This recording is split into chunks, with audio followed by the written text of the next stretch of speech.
Un progetto importante per lo stabilimento di Monfalcone, ma in generale per la crocieristica di tutto il paese.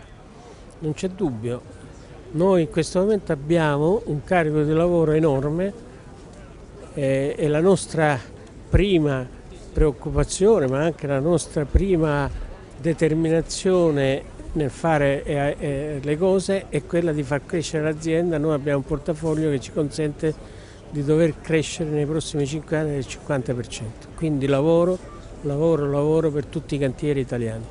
Un progetto di ampio respiro che ha un significato molto importante per il Made in Italy in generale.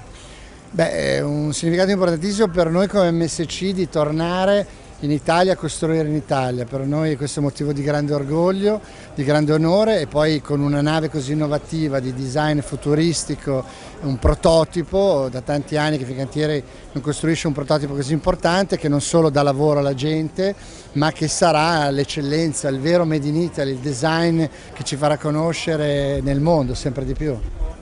È stato chiesto così informalmente un passaggio anche per Trieste delle navi MSC, c'è qualcosa in programma?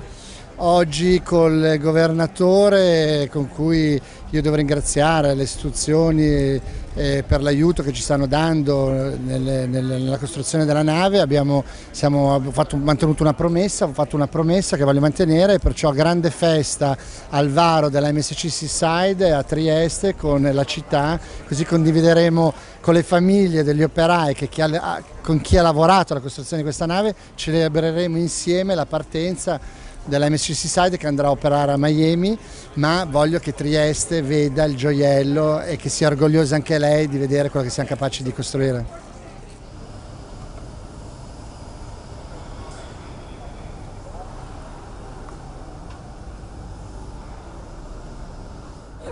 Che fa parte della nascita di tutto quello che è la nave, la storia.